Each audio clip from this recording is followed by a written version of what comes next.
Hello, I'm Charles Coves, Australasia's passion provocateur. Welcome to this week's episode of the Charles Coves Show, whether you're watching on Rumble or on YouTube or listening via one of the many podcast platforms that are now available to us. I'll discuss a few current, local and global challenges and problems that are currently on my consciousness, and then explore how the self-awareness and passion principles of this show can be used to handle the particular issues that we are discussing to help you make your life better than it currently is. Remember my definition of passion. It's a source of unlimited energy from your soul, your spirit, your heart that enables you to produce extraordinary results, because when you are passionate, you are way above ordinary. I'll also share some resources that will help you to handle the issues that we're discussing. The show notes give you links to details about my background and the foundational principles of this show, and links to our two websites, coves.com and charlescoves.com, where you can find my books, Passionate People Produce and Passionate Performance, my passion speeches and programs, including the Self-Awareness and Passion Quest that is a one-on-one executive coaching program, and much, much more. Please subscribe to the show. It won't cost you anything except the risk of greater passion, greater awareness, and a greater enjoyment of your life. So let's go with this week's big impact issues and how to handle them. Anxiety is a problem for many people. Anxiety is debilitating. It is innovating. If you can eliminate anxiety, it liberates you to unleash all that you're capable of achieving. I'm going to share with you 9 practical steps that I've been using with clients over the last 31 years to eliminate anxiety and transform life. You can share this information with those around you or friends, family or friends who are suffering from anxiety. Whilst it's easy enough to say what the steps are, sometimes we need help to implement the steps. That's what I do when needed. To keep the show at a reasonable length, I will necessarily keep my comments on the 9 steps short rather than being a one-day workshop. But you get the key principles, and then if you want further exploration, come and ask. I'll happily share. So the first step, understand your personal definition or meaning of anxiety. What precisely does a person mean when they're using the word anxiety or being anxious? What does that actually mean? Because people use words but don't really think about, well, what am I actually saying? Let me share the Oxford English Dictionary definition of anxiety. There's 2 meanings of it. One is a feeling of unease or worry. The second is a strong concern or eagerness. For example, the Super Bowl is coming up in America, and there'll be some anxiety in the players because they've got a strong concern about the game or an eagerness to get into the game. But I'm focusing today on the one that most people complain about, which is a feeling of unease or worry. And then the word meaning of anxious is a feeling or causing worry or unease. She became anxious. They're not very helpful definitions, but they do for this purpose. But when someone says they're anxious or have anxiety, the first starting point, if you have it, is what precisely do you mean? The second step, identify where and what is occurring in your body that is caused by anxiety. So you say, I'm anxious, I've got anxiety. So how do you know you're anxious? Where do you feel your anxiety? In what parts of your body do you feel the anxiety? Describe precisely the colour, shape, and movement of that anxiety. Really hone in on it. Try to find it in the body. Interestingly, trying to specifically find it in your body often makes it disappear. Even at step 2, anxiety can disappear. You go, oh, I'm looking for it. Where is it?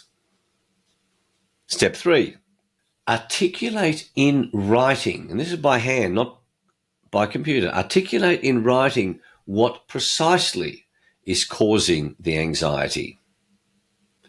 This can be many matters all mixed together, a bit like minestrone soup, all the different ingredients making up this soup of anxiety. Separate each matter about which there is unease, about which there is worry. Worry leads to anxiety. Anxiety creates worry. It's very interchangeable, these words. Unease. For example, the anxiety can relate to the loss of your home due to the inability to pay the mortgage due to ever increasing interest rates. Or it could be the anxiety that your spouse is thinking of leaving you.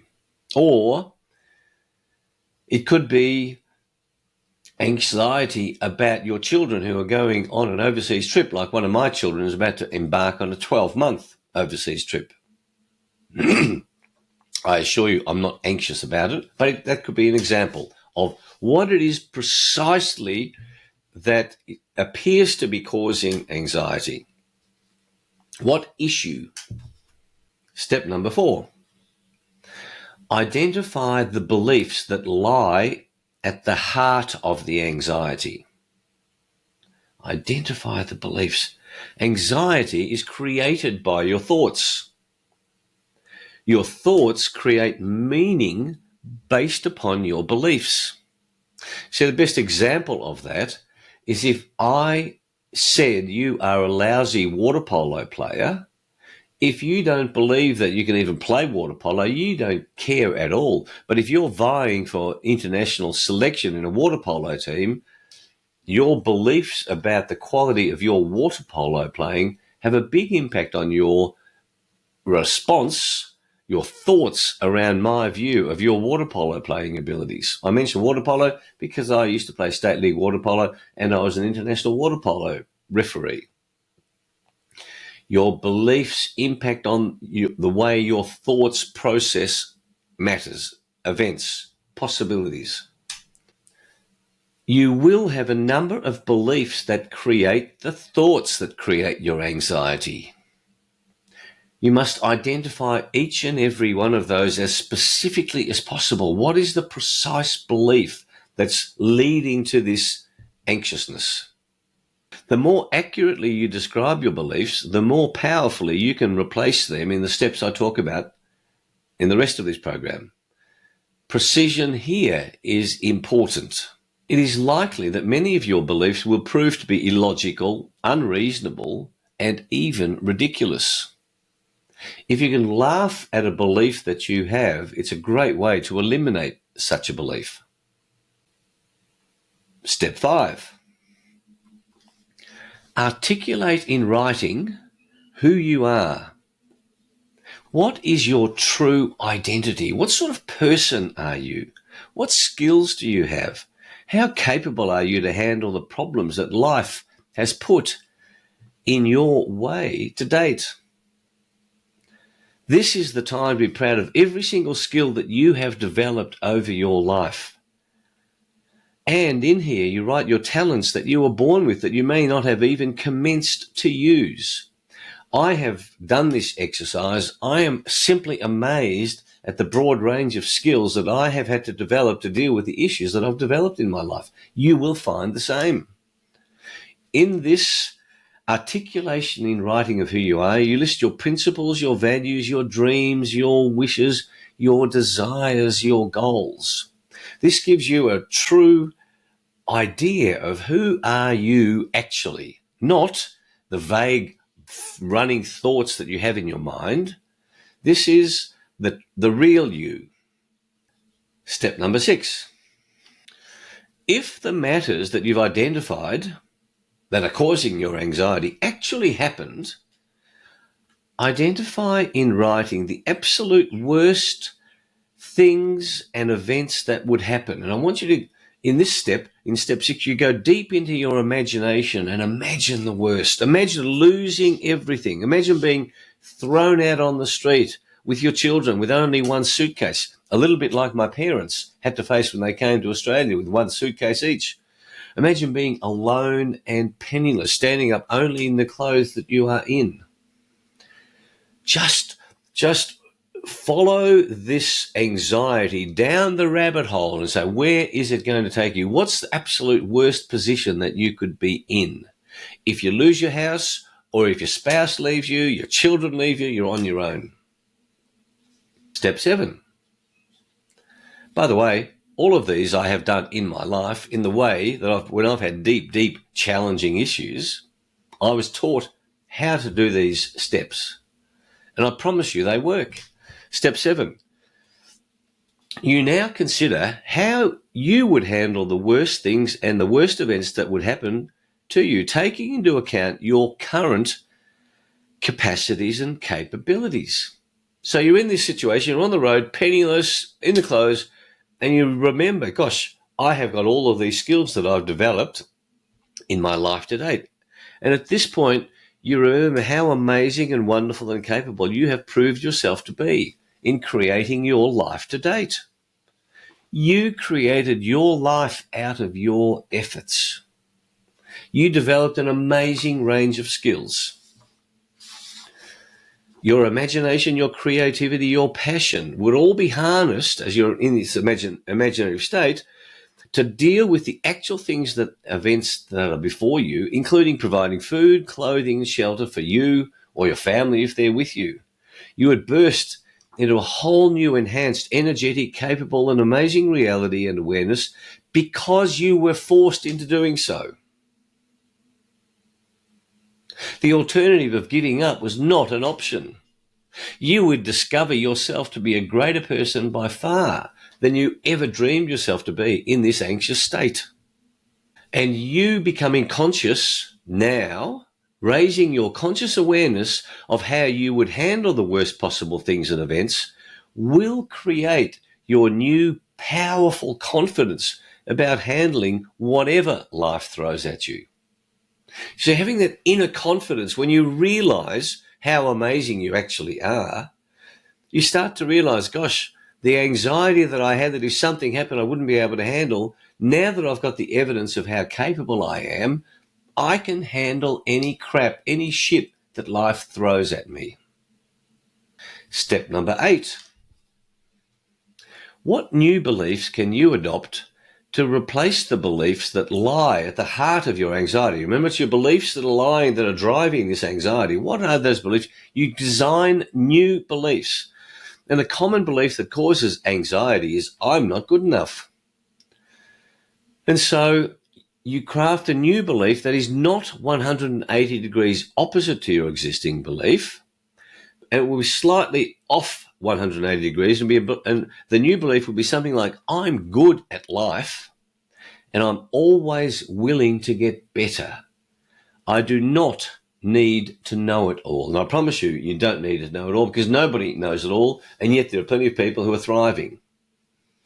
So you shift your belief from I'm not good enough to saying I'm good at life, and I'm always willing to get better, and I'm always willing to learn and grow, and I know I'm going to get better. I don't need to know it all now. That builds your confidence. I urge you to identify as many new, desirable, useful beliefs that you wish to have. The 9th and final step. You commence the process to replace your old anxiety-causing beliefs with your desired and desirable new beliefs that do not cause you to experience anxiety. There is a clear, simple process to use. It's based on meditation, on desire, on repetition. It's similar to the way that you practice any sport, or you want to get good at dancing like my brother and sister who became A-grade ballroom dancers, or a musical instrument. I play the guitar, I play the double bass. They all require meditation, desire, repetition. Let me assure you that these 9 steps are very practical. They take time to do. They are doable. They're not difficult to do. They take time. They take effort. And you think about anxiety, how debilitating and enervating it is. And you start to go, I don't want anxiety in my life. So the desire to remove anxiety becomes the motivator to take these 9 practical steps. Now, I've got a spot of humor around this stuff, around anxiety, and some of you know that I love limericks, and I do love limericks. So I've written a few limericks about this to make a bit of fun about this anxiety, because the anxiety is caused by this crazy set of beliefs we have. So let's do a spot of laughing about and at anxiety. There once was a fellow named Lou who worried about things he can't do. He'd panic and pace till he tripped on his lace and proved that his fears could come true. Another one, a woman with worries galore kept checking, then checking once more. The oven turned off. The lock gave a scoff. Her brain still declared, "Are you sure?" Next one, a nervous young chap from Peru. Oh, by the way, we know some dentists from Peru. A nervous young chap from Peru feared things that could never come true. A shark in the sink, a fridge that could blink. His mind made up dangers anew. See, it's all about mind, isn't it? And lastly, my thoughts like to spin and to stew, inventing disasters to view. But 99 times they just waste my time, and none of them ever come true. Limericks are brilliant. Use those limericks. Laugh at anxiety. Make fun of anxiety. Make fun of your crazy beliefs that drive the anxiety. There is a useful tool, medicinal cannabis, that I also recommend as a health tip. You know, that sometimes we feel so stuck, but medicinal cannabis can unblock that stuckness. You know, as a passion provocateur, I often describe myself as a mental laxative. Well, look on medicinal cannabis similarly as a mental laxative, and it can help to take you from that space of real stuckness to loosening that, and then you can do the 9 practical steps. As I said, I'm happy to help you to take these 9 practical steps. If you can't do it, if you can do it yourself, great. Having a coach or a counselor to take through this process really pushes you so that you nail this issue of anxiety once and for all. I promise you, I suffer from very little anxiety or worry. I've learned how to handle it. I can be concerned about matters, I can deal with them, and some anxiety is terrific. So the other principle is what you resist persists. So sometimes the anxiety that we have is a teacher, is a lesson. So don't throw the baby out with the bathwater. You want to have some anxiety, but you want to be able to control the anxiety. And these 9 steps enable you to control it, to live your life on your terms. So I hope today's show makes a beneficial difference to your life, or to the life of your family and friends who might be suffering from anxiety. Help them to think in new ways. Help them to identify new beliefs about who they are. Each one of us is a weirdo. Each one of us is amazing. Each one of us is capable of astounding ourselves with what we achieve. If you're new to the show, check the links in the show notes to the websites, the foundational principles, and my background, and also remember to subscribe.